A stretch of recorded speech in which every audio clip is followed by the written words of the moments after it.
وہ گہری قہر اور دھند میں لپٹی ہوئی رات تھی۔ ساری فضا میں سرد دھواں چھایا ہوا تھا۔ لوگ جلدی جلدی سردی سے محفوظ ہونے کے لیے اپنے گھروں کی طرف لوٹ رہے تھے۔ لوگوں کے منہ سے نکلتے ہوئے سانس اس دھند میں گم ہو جاتے اور لوگ آگے نکل جاتے۔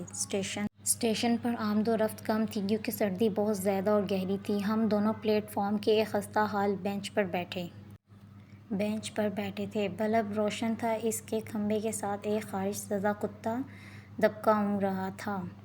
بلب کی روشنی دھند اور قہر کی وجہ سے زیادہ دور سفر نہیں کر سکتی تھی، اس لیے دور کی چیزوں کا پتہ نہ چلتا۔ لگتا ہے ٹرین لیٹ ہے، زلیخا نے کہا اور اس کے منہ کا سانس دھواں کی مانند میرے چہرے پر بکھر گیا۔ ہاں ایسا ہی لگتا ہے، یہ کہتے ہوئے میں نے اس کے کان میں لٹکتے ہوئے جھمکے کو ہولے سے ہلایا۔ پہلی بار پہننے ہیں؟ میں نے پوچھا۔ ہاں، یہ کل ہی ممی سونھا بازار سے سیٹ لے کر آئی تھی۔ جھمکے میں نے پہن لیے۔ اچھے لگ رہے ہیں نا؟ وہ سر کو آہستہ سے دائیں بائیں جھٹک کر بولی۔ بہت اچھے، کیونکہ تم نے پہنے ہیں۔ میں نے مسکرا کر کہا اور سگریٹ سلگانے کے لیے ماچس جیبوں میں تلاش کرنے لگا۔ زلیخا نے میری سامنے جیب میں سے ماچس نکال کر میرے منہ میں دبے ہوئے سگریٹ کو سلگا دیا اور دوبارہ ماچس جیب میں رکھ دی۔ ہم دونوں اب خاموشی سے سامنے دیکھنے لگے۔ ہمارے سامنے ریل کی پٹریاں یوں لگ رہی تھیں جیسے کسی بچے نے سلیٹ پر آڑی ترچھی لکیریں کھینچ دیں۔ بیکار اشیاء، جوسوں کے خالی ڈبے، پھلوں کے چھلکے، مرے ہوئے جانور اور موٹے تازے زندہ چوہوں کی بھرمار تھی۔ ہم پلیٹ فارم سے خاصتاً دور بیٹھے تھے۔ ایسا نہ ہوتا تو ہمیں کھڑی ہوئی ٹرینوں کے نیچے والی غلاظت کبھی نظر نہ آتی۔ کیا سوچ رہی ہو؟ میں نے زلیخا سے پوچھا۔ بہت کچھ۔ کیا؟ نواز خان، آج سردی بہت ہے نا؟ ہاں، میں نے جھلک کر اس کی طرف دیکھا۔ کبھی کبھی تم بہت بے محل بات کرتی ہو، جیسے بہت گٹھا چھائی ہو اور برسے بنا دھوپ نکل آئے۔ اور خان صاحب، آپ کو پتہ ہے کہ کبھی کبھی آپ بہت مشکل ہو جاتے ہیں۔ اس نے مسکرا کر میرے منہ میں ختم ہوئے سگریٹ کو اپنے پاؤں کے نیچے مسل دیا۔ نواز، آج واقعی بہت سردی ہے اور تم نے اپنی ساری چادر مجھ پر ڈال دی۔ دیکھو تو تمہارا دایاں کندھا خالی ہے چادر سے۔ اس گرم چادر کو بکل میں ہاسٹل سے مار کر نکلا تھا اور یہی چادر اس وقت ہم دونوں نے اوڑھ رکھی تھی۔ میں اس کے اور قریب ہو گیا اور یوں چادر نے میرا کندھا ڈھانپ دیا۔ ہم دونوں مسکرا دیے اور پھر خاموشی چھا گئی۔ نہ جانے یہاں ٹرینیں لیٹ کیوں ہو جاتی ہیں؟ میں نے جھنجھلا کر کہا۔ شاید اس لیے کہ جانے والے ایک بار پھر سوچ لیں کہ وہ کہیں غلط منزل کی طرف تو نہیں جا رہے ہیں۔ میں نے حیرانی سے زلیخا کی طرف دیکھا۔ اس کے چہرے پر ملال پیشانی اور پچھتاوا ڈھونڈنا چاہا، مگر اس نے اپنا چہرہ میرے کندھے پر رکھ دیا۔ نواز، ہم صحیح ہیں نا؟ ہم نے اس کے سر کو ہولے سے چوما۔ بالکل، ہاں بالکل، میں نے زور دے کر کہا اور اس کے چہرے پر اطمینان بھری مسکراہٹ پھیل گئی۔ اس وقت وہ ایسی بچی لگ رہی تھی جسے شرارت کے بعد کسی نے یقین دلایا تھا کہ اس کو کچھ نہیں کہا جائے گا۔ ہم دونوں خاموش تھے اور دور سے دھند میں سے ایک ہیولا سا نظر آنے لگا اور ایک پاردار آواز، سچنا تے بوئے اگے چک تان لئی، کانوں میں پڑنے لگی۔ کون ہو تم؟ اوئے! سنتری صاحب نے بینچ پر ڈنڈا کھڑکھڑایا۔ انسان نظر نہیں آتا؟ زلیخا تنگ کر بولی۔ آتا ہے نظر، انسان ہو مگر یہاں کیا ہو رہا ہے؟ آوارہ گردی، رنگ رلیاں، اسٹیشن کے ویرانے میں تم دونوں یہاں؟ وہ زلیخا کی بات پر ہتے سے ہی اکھڑ گیا۔ کیا بکواس کر رہے ہو؟ میاں بیوی ہیں ہم دونوں، پشاور کی ٹرین کا انتظار کر رہے ہیں۔ ادھر رش تھا اس لیے۔ اچھا، ادھر رش تھا؟ اوئے میں جانتا ہوں تم جیسے۔ کیا جانتے ہو؟ کہو تو نکاح نامہ دکھا دوں؟ زلیخا، ذرا پرس میں سے نکاح نامہ تو نکالنا۔ یہ لوگ یوں ہی ہر عزت دار کو ذلیل کرنے میں تلے رہتے ہیں۔ میں ایس پی مبشر کو ان کی شکایت کروں گا۔ میں گرج دار آواز میں بولتا چلا گیا۔ جانے دے خان صاحب، زلیخا خالص بیویانہ لہجے میں بولی۔ سوری سر جی، غلطی ہو گئی۔ دراصل یہاں ایسے ویسے بہت سے لوگ ہیں۔ جو مرعوب اور نادم ہو کر بولا۔ اچھا جی، سوری جی۔ وہ جلدی سے آگے بڑھ گیا۔ جوں ہی اس کا ہیولا دھند میں غائب ہوا، ہم دونوں کے چہروں پر شوق سے مسکراہٹ پھیل گئی۔ یہ ایس پی مبشر کہاں سے آ گیا؟ زلیخا نے پوچھا۔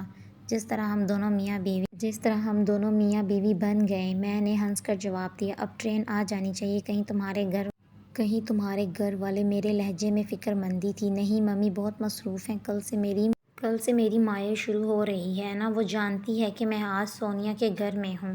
اگر انہوں نے سونیا کو فون کر لیا؟ میرے لہجے میں تشویش بدستور تھی۔ سونیا بہت ذہین اور تیز ہے، زلیخا نے محبت بھرے میرے بال سنوارے۔ خان صاحب آج کی رات ہماری ہے، وہ مہرباں ہے۔ ممی آج صرف آج کی رات نہیں جان سکیں گی کہ تمہارے رشتے سے انکار کر دینے اور میری شادی طے کر دینے سے سب کچھ درست نہیں ہوا۔ اب ٹرین اس رات کے کسی بھی پہر میں آئے مجھے اس سے کوئی گلہ نہیں ہوگا۔ میں نے کہا پشاور میں ہم کہاں جائیں گے؟ زلیخا نے پوچھا۔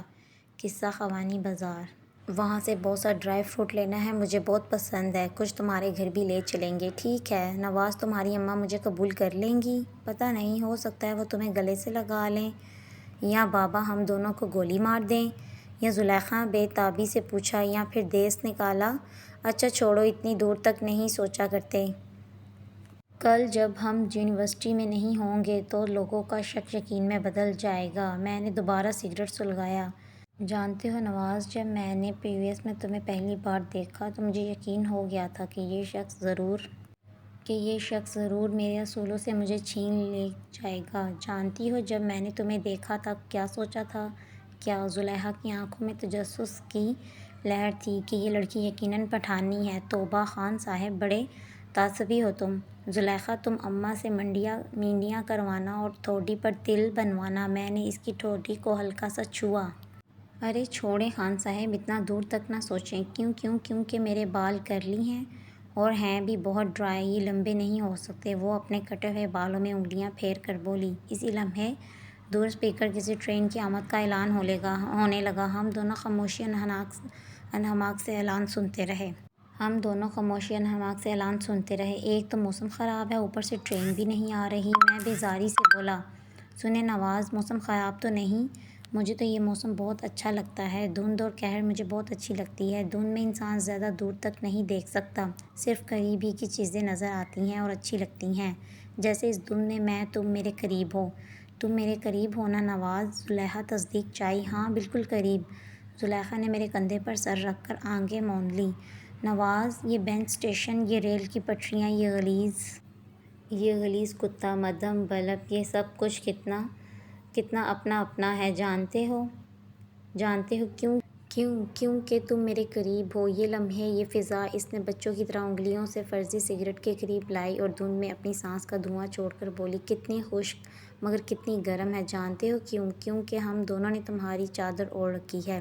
اور زلیخا، تم جانتی ہو کبھی کبھی تم بہت مشکل ہو جاتی ہو۔ زلیخا نے میری بات کا کوئی جواب نہ دیا، بلکہ میرے ہاتھ اپنے یکبستہ ہاتھوں میں جگڑ لیے اور بولی، نواز، ہم پشاور پہنچ جائیں گے، وہاں جا کر شادی کر لیں گے، گھر بنائیں گے، دکھ سکھ سہیں گے، اپنے بچوں کی تعلیم اور شادی کی فکر کریں گے۔ ہماری زندگی میں بہت سے لمحے آئیں گے، لیکن یہ لمحات اور قہر میں لپٹے ہوئے لمحے کبھی نہیں آئیں گے۔ ہم ان سے گزر کر آگے نکل جائیں گے، ہے نا نواز؟ ہاں ایسا تو ہے، میں نے اس کی طرف دیکھ کر جواب دیا۔ ان لمحوں کو یہی روک دو نواز۔ اس کی آنکھوں میں نمی تیرنے لگی اور ہمارے سردیوں میں ہلکی ہلکی بوندا باندی ہونے لگی، مگر ہم وہاں بیٹھے رہے۔ وقت اور لمحے رکا نہیں کرتے زلیخا، وہ تو صرف یادوں کے برف خانوں میں ہی محفوظ ہو سکتے ہیں۔ یہ لمحے ہماری یادوں میں محفوظ رہیں گے، اور وہ لمحے آج بھی میری یادوں کے برف خانے میں محفوظ تھے، لیکن آج اچانک برف پگھلی اور ساری یادیں ذہن میں شفاف پانی کی طرح پھیل گئیں۔ ایئرپورٹ پر کچھ خاص رش نہیں تھا، فلائٹ دھند کی وجہ سے لیٹ ہو چکی تھی اور اب 319 پی کے رات کے 12 بجے کی بجائے 3 بجے آنے والی تھی۔ کراچی سے واشنگٹن کے لیے میری فلائٹ صبح 10 بجے کی تھی۔ اگر مجھے لاہور میں کام نہ ہوتا تو میں سیدھا پشاور سے کراچی چلا جاتا، لیکن لاہور میں کام اور پرانے دوستوں کی محبت کھینچ لائی، ورنہ میں پچھلے 2 سال سے واشنگٹن میں بیٹھا اپنی فیملی کے ساتھ پیزا کھا رہا ہوتا۔ ایئرپورٹ کے لاؤنج میں عجیب سی گھٹن تھی۔ میں نے کوٹ کے بٹن کھولے اور بورڈنگ کارڈ پکڑ کر باہر نکل آیا۔ لاہور کی فضا دھند اور قہر میں لپٹی ہوئی تھی، اتنی دھند تھی کہ ذرا دور کی اشیاء اس دھند میں گم ہو جاتی، لیکن کبھی کبھار اس دھند میں گم شدہ چیزیں اور لوگ بھی یاد آ جاتے، جیسے اس دن مجھے 20 برس کے بعد زلیخا مل گئی۔ یہ تم ہو نا نواز؟ لاؤنج میں مجھے شبہ ہوا کہ یہ میرا تجسس ہے، مجھے یہاں کھینچ لایا ہے۔ تم بالکل صحیح پہنچی ہو زلیخا۔ ہم دونوں ایئرپورٹ کے باہر بنے ہوئے سیمنٹ کے بینچوں پر بیٹھ گئے۔ کیسے ہو؟ سوالات نہیں پوچھے کیونکہ ان کے جواب تو انسان کے چہرے پر ہوتے ہیں۔ تم ذرا نہیں بدلی۔ تم ذرا نہیں بدلی۔ اچھا، اس نے مسکرا کر حیرت سے کہا۔ ہاں، ویسے تو تم بھی نہیں بدلے، بس ذرا بال سفید ہو گئے ہیں اور رونق لگ گئی ہے۔ اور اس کے لہجے میں شوخی تھی۔ نہیں بھئی، یہ زیادتی ہے۔ اس طرح تو میں بھی کہہ سکتا ہوں کہ تم موٹی ہو گئی ہو، اور مگر میں رک گیا۔ زلیخا، جانتی ہو ہم کتنے برسوں بعد ملے ہیں؟ اس نے پوچھا۔ ہاں، بہت اچھی طرح، زلیخا نے جواب دیا۔ آخری بار ہماری ملاقات ایسے ہی دھند اور قہر میں ہوئی تھی۔ زلیخا، اس رات تمہاری ممی کو کچھ پتہ تو نہیں چلا؟ میں نے سر جھکا کر پوچھا۔ نہیں، وہ رات واقعی بہت مہربان تھی، زلیخا نے کہا۔ زلیخا نے کہا اور جواب دیا۔ اور تم ٹھیک ٹھاک پشاور پہنچ گئے تھے؟ ہم دونوں یوں ایک دوسرے سے پوچھ رہے تھے جیسے یہ کل کی بات ہو۔ زلیخا، ایک بات پوچھوں؟ ہاں پوچھو۔ اس رات ہم دونوں ساتھ کیوں نہیں گئے؟ جانتے ہو نواز، کبھی کبھی ہم ساری عمر دل سے سوچتے اور محسوس کرتے ہیں، لیکن جب فیصلے کا لمحہ آتا ہے تو اچانک دل ساتھ چھوڑ دیتا ہے اور دماغ اپنا کام کرنا شروع کر دیتا ہے۔ بس اس رات بھی آخری فیصلہ دماغ کا تھا۔ تم اس فیصلے سے خوش ہو نا؟ میں نے دھڑکتے دل سے پوچھا۔ زلیخا نے ایک لمحے کو میری طرف دیکھا اور بولی، ہاں میں بہت خوش ہوں۔ اور تم؟ اس نے مجھ سے پوچھا۔ ہاں، میں بھی خوش ہوں۔ دھند اور گہری ہو گئی اور اب بوندا باندی شروع ہو گئی تھی، اور آج یوں لگ رہا تھا کہ 20 سال پرانا لمحہ لوٹ آیا ہو، لیکن اب کی بار اس دھند کے باوجود بہت دور تک دیکھ سکتے تھے، بہت واضح دیکھ سکتے تھے۔ کیا سوچ رہی ہو؟ بہت کچھ، وہ بولی۔ نواز، تمہاری بیوی اپنے بالوں کی مینڈیاں کرتی ہے نا؟ ہاں، میں نے مسکرا کر جواب دیا۔ میں جانتا تھا وہ یوں ہی بے محل بول جاتی تھی۔ اور تم انگلینڈ میں رہتی ہو نا؟ دھند کے بیچ اپنے موسم کے ساتھ زلیخا نے میری طرف دیکھا اور مسکرا دی۔ ہم دونوں خاموشی اور شانت تھے، کیونکہ ہم دونوں صحیح تھے۔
زلیخا نے جواب دیا۔ اور تم ٹھیک ٹھاک پشاور پہنچ گئے تھے؟ ہم دونوں یوں ایک دوسرے سے پوچھ رہے تھے جیسے یہ کل کی بات ہو۔ زلیخا، ایک بات پوچھوں؟ ہاں پوچھو۔ اس رات ہم دونوں ساتھ کیوں نہیں گئے؟ جانتے ہو نواز، کبھی کبھی ہم ساری عمر دل سوچتے اور محسوس کرتے ہیں، لیکن جب فیصلے کا لمحہ آتا ہے تو اچانک دل ساتھ چھوڑ دیتا ہے اور دماغ اپنا کام کرنا شروع کر دیتا ہے۔ بس اس رات بھی جانتے ہو نواز، کبھی کبھی ہم ساری عمر دل سے سوچتے اور محسوس کرتے ہیں، لیکن جب فیصلے کا لمحہ آتا ہے تو اچانک دل ساتھ چھوڑ دیتا ہے اور دماغ اپنا کام کرنا شروع کر دیتا ہے۔ بس اس رات بھی آخری فیصلہ دماغ کا تھا۔ تم اس فیصلے سے خوش ہو نا؟ میں نے دھڑکتے دل سے پوچھا۔ زلیخا نے ایک لمحے کو میری طرف دیکھا اور بولی، ہاں بہت خوش ہوں۔ اور تم؟ اس نے مجھ سے پوچھا۔ ہاں میں بھی خوش ہوں۔ دھند اور گہری ہو گئی اور اب بوندا باندی شروع ہو گئی تھی اور آج یوں لگ رہا تھا کہ 20 سال پرانا لمحہ لوٹ آیا ہو، لیکن اب کی بار ہم اس دھند کے باوجود دور تک دیکھ سکتے تھے، بہت واضح دیکھ سکتے تھے۔ کیا سوچ رہی ہو؟ بہت کچھ، وہ بولی۔ نواز، تمہاری بیوی اپنے بالوں کی مینڈیاں کرتی ہے نا؟ ہاں، میں نے مسکرا کر جواب دیا۔ میں جانتا تھا وہ یوں ہی بے محل بولی جاتی تھی۔ اور تم انگلینڈ میں رہتے ہو نا دھند کے بیچ اپنے موسم کے ساتھ؟ زلیخا نے میری طرف دیکھا اور مسکرا دی۔ ہم دونوں خاموش اور شانت تھے کیونکہ ہم دونوں صحیح تھے۔